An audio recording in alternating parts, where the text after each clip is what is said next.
Programa Proclame o Evangelho com Fábio Marzarotto. Conhecendo o Evangelho através do estudo da Bíblia. Um programa da Igreja Cristã Bíblica. Porque a fé vem pelo ouvir e ouvir a Palavra de Deus. Programa Proclame o Evangelho. Todos os sábados às 17 horas. A Palavra de Deus mais perto de você. Programa Proclame o Evangelho.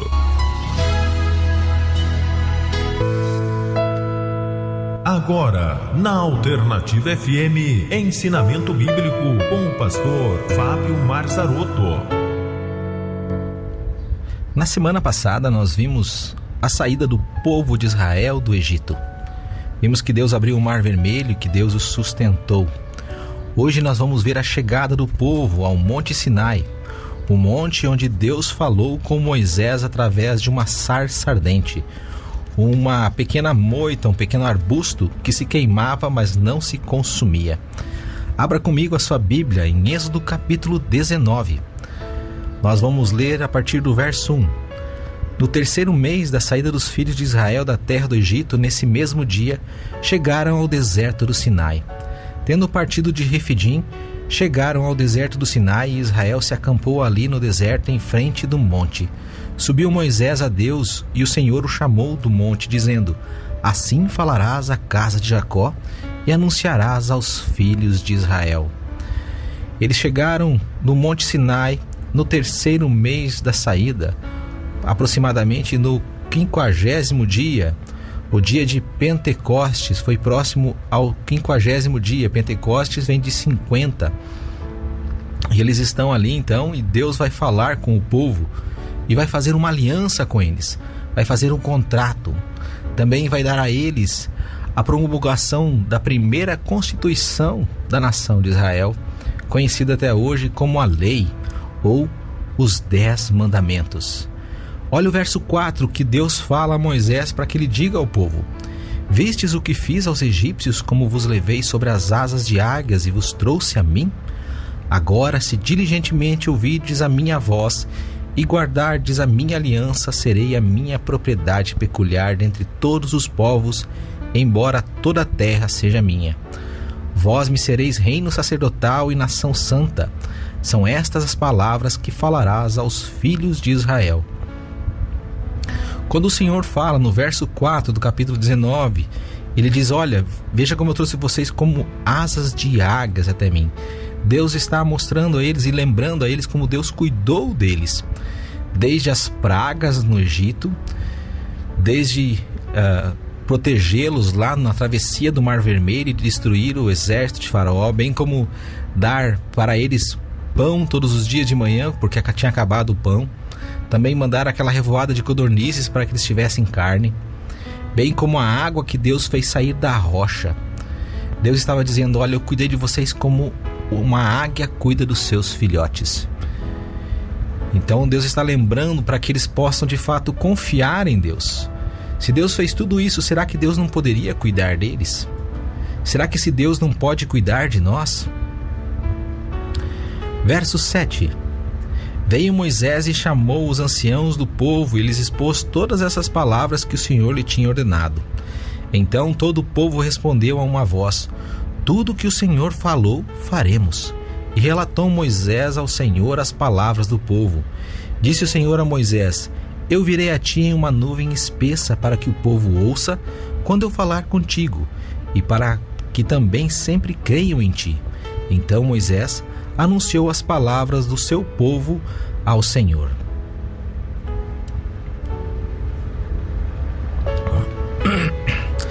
Bem, como você acabou de ouvir agora aqui, a leitura que eu fiz, Moisés relatou a questão da aliança do povo, ou melhor, a aliança de Deus com o povo. E o povo disse a uma só voz: Tudo que o Senhor falou, faremos. Eles estão assinando um acordo, eles estão assinando uma aliança, eles estão assinando um contrato. Deus ainda não tinha dado os termos, mas eles concordam. De forma geral, todos a uma só voz responderam isso.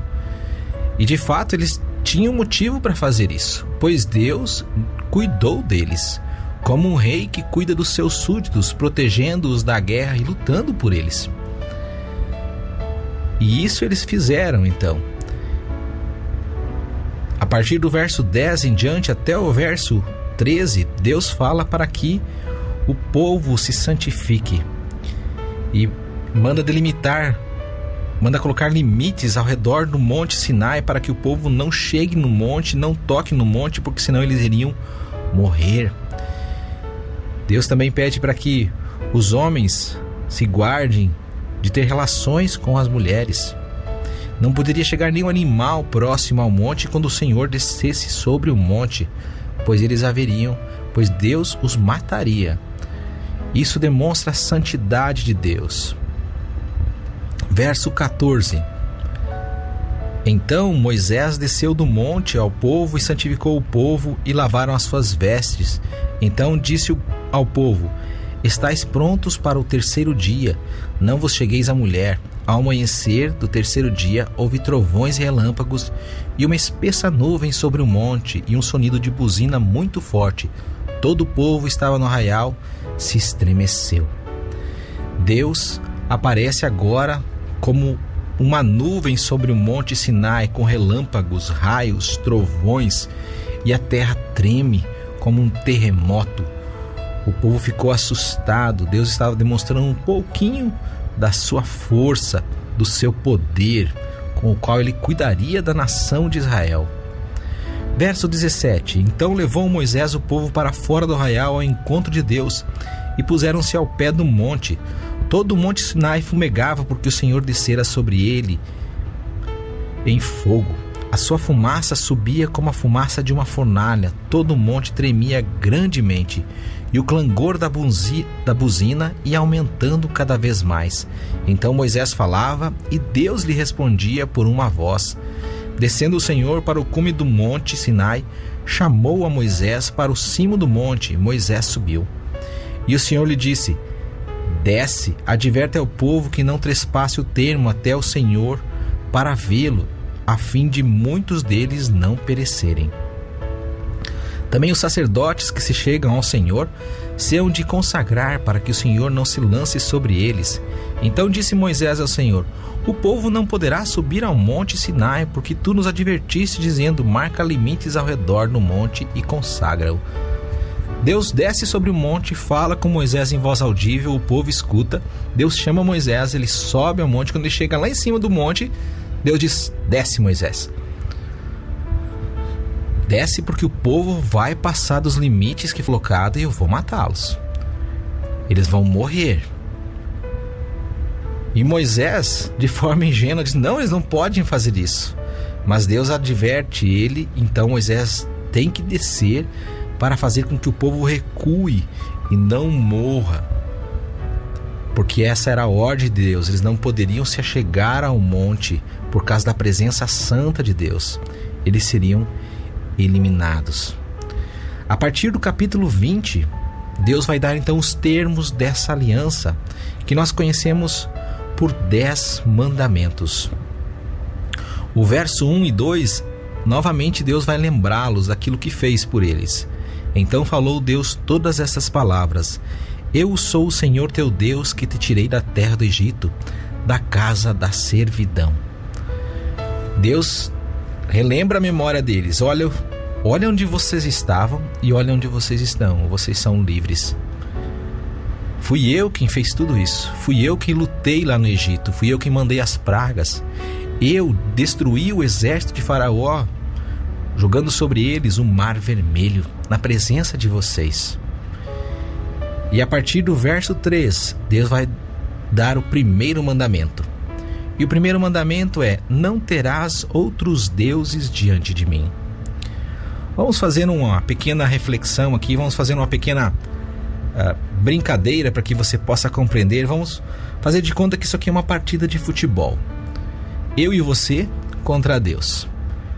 E cada mandamento é como se fosse um gol ou um ponto que fosse somado. Não terás outros deuses diante de mim.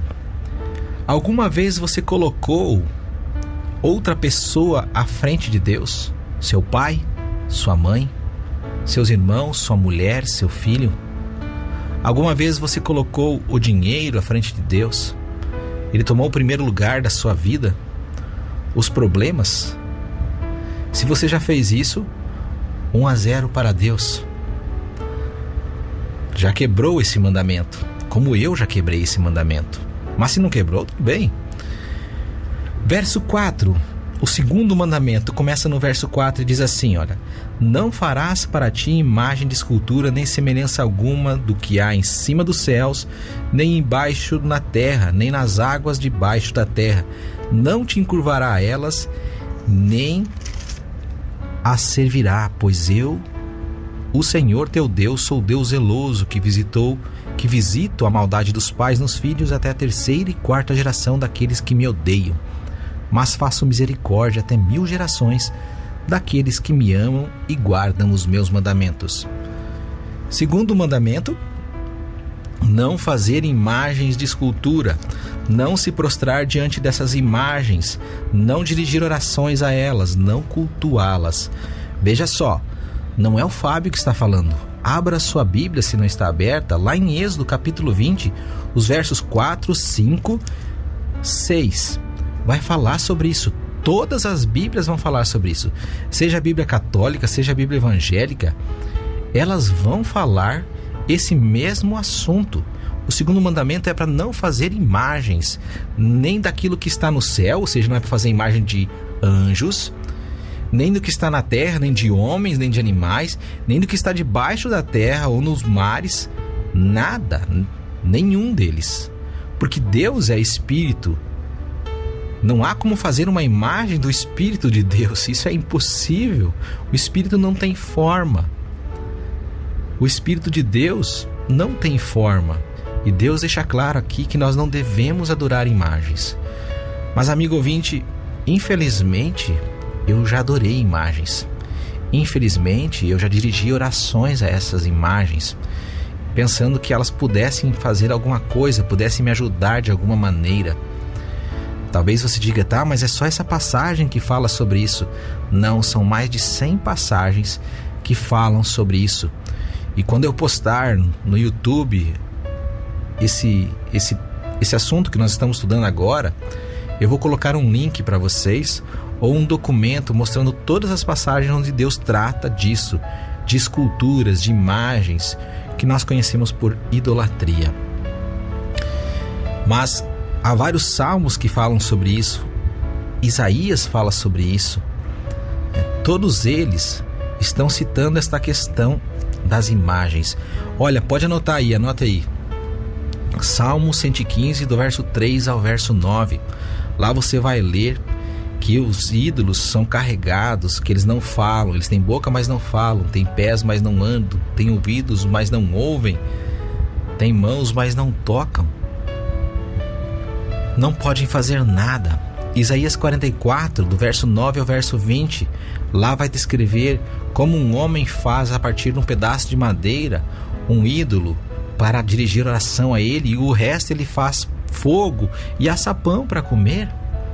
E Deus diz que isso é abominação para ele. Salmo 135, do verso 15 ao verso 18, vai dizer a mesma coisa. Jeremias, do capítulo 10, do versículo 2 ao 8, diz que os ídolos são como o espantalho no pepinal, eles não podem fazer bem nem mal. Essas imagens não têm poder nenhum. Eu quero repetir aqui, não é o Fábio que está falando, é a palavra de Deus. É por isso que eu peço que você abra sua Bíblia e que você confira nela. Eu não quero se tornar teu inimigo, eu estou só transmitindo aquilo que a Bíblia ensina. Eu também já acreditei em imagens de escultura, eu também já dirigi orações a pessoas do passado que viveram para Deus, mas Deus diz que não deve ser feito isso. Isso é um mandamento de Deus e Deus não mudou isso.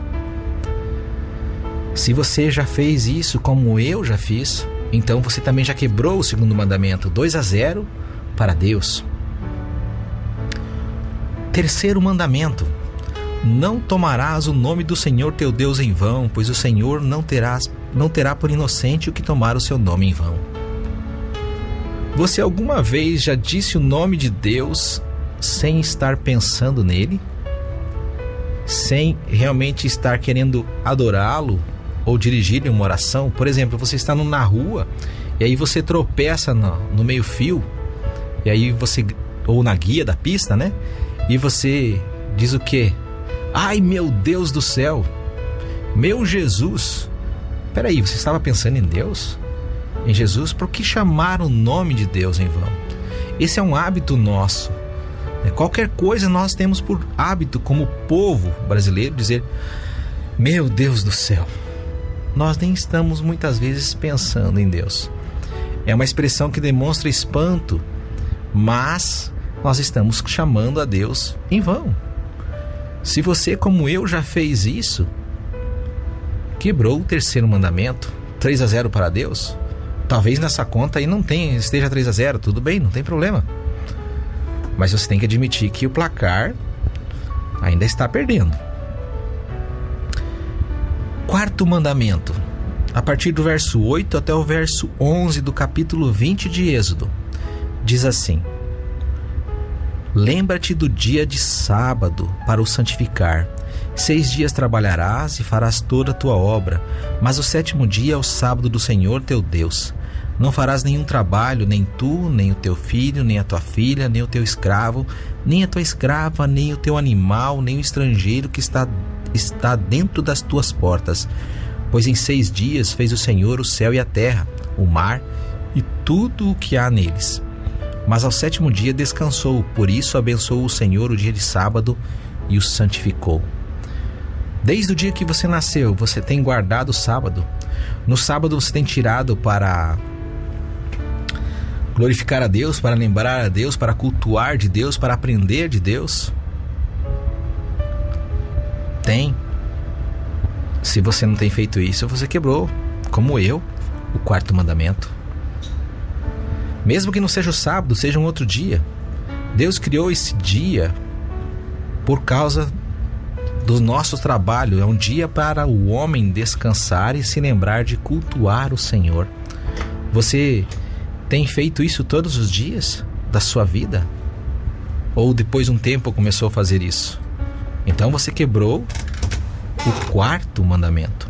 Mais para frente nós vamos ver essa questão do sábado. Jesus vai tratar dela lá no Novo Testamento.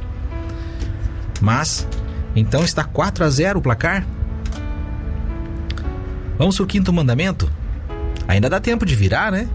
4-0, tem 6. Quem sabe a gente vira o placar da partida. Honra teu pai e tua mãe para que se prolongue os teus dias na terra que o Senhor teu Deus te dá. Você nunca desobedeceu o pai e a mãe? Você nunca disse palavrões para os seus pais? Você nunca tirou uma nota baixa na escola? Sim, isso é desonrar pai e mãe, porque o professor Zé é filho do fulano, é filho do Beltrano. Você nunca fez algo de errado na rua e as pessoas associaram você a quem? Elas associam você a quem quando você era criança ou você era jovem? Aos seus pais. Ou numa cidade pequena como nós vivemos aqui em Pinhalzinho, as pessoas logo vão se lembrar de quem? Dos seus pais. Quando nós fazemos coisas erradas, estamos na rua, estamos desonrando os nossos pais. Infelizmente é algo que nós fazemos e muito. Desonramos nossos pais em atitudes e em muitas outras coisas. Você desonrou? Então 5-0, ainda dá para empatar. Eu também, estou perdendo de 5-0. Agora vem os mandamentos que todo mundo sabe de cor. O 6º mandamento no versículo 13, não matarás. Aí você diz assim, 1-0, não matei. Nunca matei ninguém. Eu nunca fiz isso. Eu também, nunca matei ninguém. Graças a Deus eu nunca matei ninguém. Mas Jesus vai falar sobre esse mandamento lá em Mateus capítulo 5, no verso 21. Abra comigo a sua Bíblia, lá em Mateus, Evangelho de Mateus, o primeiro livro do Novo Testamento. Você está ouvindo aqui a minha Bíblia, não se assuste. Eu também estou indo para lá. Vamos juntos até lá. Mateus capítulo 5, o verso 21. Vamos ver que Jesus fala sobre isto. Ouvistes que foi dito aos antigos, não matarás, e quem matar estará sujeito a julgamento. Eu, porém, vos digo que qualquer que sem motivo se encolerizar contra o seu irmão estará sujeito a julgamento, e qualquer que dizer a seu irmão raca estará sujeito ao sinédrio. Mas quem disser tolo estará sujeito ao fogo do inferno. Raca significa maldito. Se você odiou alguém e desejou a morte de alguém, você já matou. Sim, nós não pecamos somente em atos, nós pecamos também em pensamento, em omissão. Se você já desejou que alguém morresse, você já matou esta pessoa. E aí, você matou ou não? Você desejou a morte de alguém, mesmo de um criminoso? Ah não, ele merece. A Bíblia diz: não matarás. Não é papel meu desejar a morte do próximo. 6-0. 7º mandamento: não adulterarás. Ah, eu sou solteiro, eu nunca desejei, eu nunca fiquei mulher dos outros. E isso é coisa só para casado, esse negócio de adultério. Mateus capítulo 5, verso 27 e 28, Jesus fala disso novamente. Ouvistes que foi dito aos antigos: não cometerás adultério? Eu, porém, vos digo, qualquer que olhar por uma mulher com intenção impura no coração, já cometeu adultério com ela. Você já adulterou ou não? Isso vale para as mulheres. As mulheres também têm desejos. Pecou ou não? 7-0? Quem sabe dá para fazer 3, né? Não furtarás. Você nunca roubou nada. Nem laranja do pé de vizinho você pegou sem pedir. Tem certeza? Não levou por engano uma caneta no posto de combustível depois que abasteceu? Quando chegou em casa viu que estava com a caneta e não foi devolver mais. Isso é o quê? Roubo. Pegar algo sem pedir é roubo. É furto. Não é roubo, é furto. Roubo é quando a gente faz com o uso de uma arma ou de violência. Mas é a mesma coisa aqui. Você já pegou fruta do terreno do vizinho ou pegou milho verde na estrada sem pedir para o agricultor? Isso é roubo, é furto. Então, 8-0. Infelizmente eu estou perdendo desse placar. O meu placar está 8-0. 8-0 para Deus. 9º mandamento: não dirás falso testemunho contra o teu próximo. Você nunca mentiu. Nunca mentiu mesmo. Todos nós mentimos desde pequeno. Eu tenho duas menininhas pequeninas e elas já acusam uma a outra quando fazem algo de errado. Elas se eximem da culpa mentindo, dizendo que foi o outro que fez. Eu tenho certeza que você já fez isso, e até mesmo depois de adulta. A culpa é do outro, não é minha. 9-0. 10º mandamento: não cobiçarás a casa do teu próximo, não cobiçarás a mulher do teu próximo, nem o escravo, nem a sua serva, nem a sua escrava, nem o seu boi, nem o seu jumento, nem coisa alguma do teu próximo. Você já desejou algo que não era seu? O carro do vizinho, eu queria ter um carro daqueles ali, eu queria ter aquele carro ali, aquela casa, que casa linda, rapaz. Aquela roupa, aquele vestido da minha vizinha, da minha amiga. Todos nós cobiçamos aquilo que é dos outros. 10-0. Peraí, mas se Deus deu esses 10 mandamentos sabendo que os israelitas, assim como nós, não iríamos conseguir cumprir, por que Deus fez isso? Para que servem os 10 mandamentos?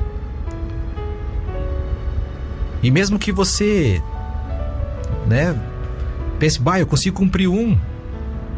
Lá no livro de Tiago, no capítulo 2, versículo 10, diz que qualquer um que tropeçar em um só ponto da lei é culpado do resto. Ou você cumpre tudo ou não cumpre nada. Essa era a aliança de Deus com o povo.